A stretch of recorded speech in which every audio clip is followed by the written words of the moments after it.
We begin with the midterms, of course, and the exit poll results already coming in right now. So many races, razor thin tonight. Massive turnout coast to coast. Look at this line inside a gym in DeKalb County, Georgia. In Houston, look at this, lines out the door. And in St. Charles County, Missouri, lined up since early this morning. Tonight, the first clues, those first exit polls just in, and these are preliminary results tonight. Voters were asked, do you approve of the job President Trump is doing? 44% said they approve. 55% say they disapprove of the president's job. Did they vote today to send the president a message? And here's what they said. 26% said they voted to show their support. 38% say they voted to show their opposition to the president. And 33% said the president did not figure into their vote. We know so many issues in these state races were local. In fact, look at this tonight. When asked which one of these four issues is most important, healthcare by far topped the list at 41%, immigration 23%, followed by the economy and gun policy.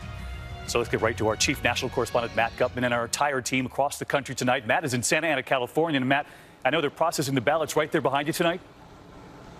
That's right, and they're expecting 800,000 ballots just to go through this facility, the fifth biggest in the country. And the supervisor here tells me that voter turnout has been so intense that people coming to vote in person have come out in greater numbers than they have in any presidential election, David. And that's one reason we're seeing lines of 90 minutes or more just outside the door here.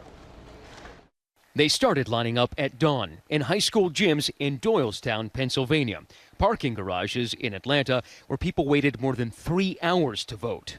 In Knox County, Tennessee, the power went out, so poll workers pulled out their flashlights, citizens voting in the dark.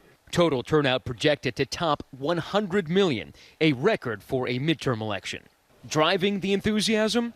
President Trump.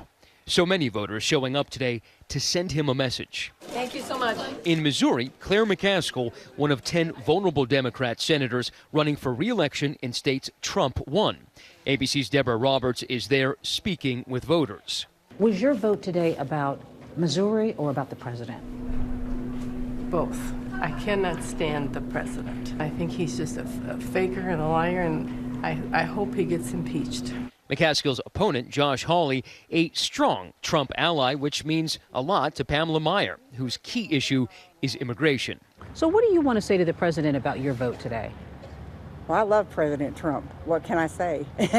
He is the first president in years that's actually trying to do everything he said he would do. In Texas, Senator Ted Cruz among the most vulnerable Republicans.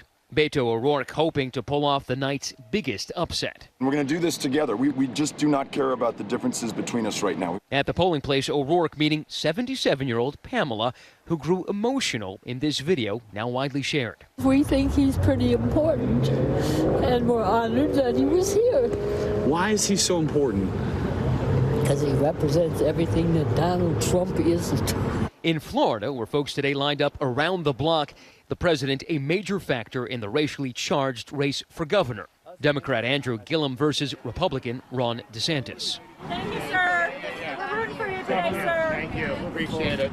ABC's Whit Johnson is outside a polling place in Tallahassee. You voting for Gillum, you're also voting against President Trump? Absolutely.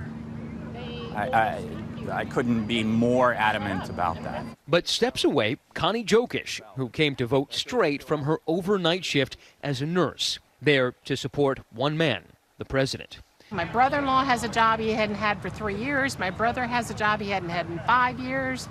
You know, they're happy, and, you know, this wouldn't have happened without Trump, I don't think. In Georgia tonight, Stacey Abrams looking to make history by becoming the nation's first female African-American governor.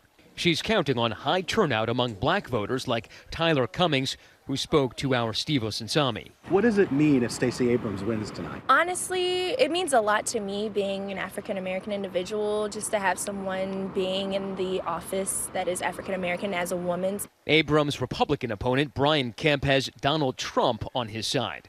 Abrams had Oprah, one of many celebrities making their voices heard this year. Taylor Swift coming off the political sidelines today, urging young voters to turn out. I promise you it feels so wonderful to exercise that right that you have. The big question tonight, did they listen? Matt Gutman and our team out all across the country tonight. Matt, back at this live. And Matt, our Ballot Watch team tracking polling stations across the country. Are we seeing any problems tonight?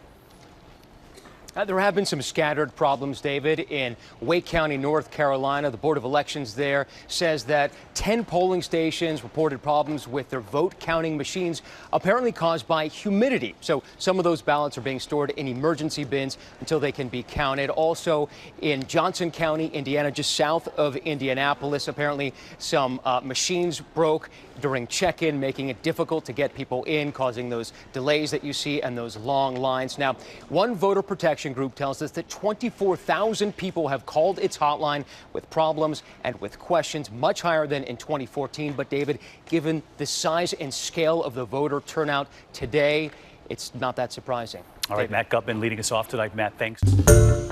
Hi, everyone. George Stephanopoulos here. Thanks for checking out the ABC News YouTube channel. If you'd like to get more videos, show highlights, and watch live event coverage, click on the right over here to subscribe to our channel. And don't forget to download the ABC News app for breaking news alerts. Thanks for watching.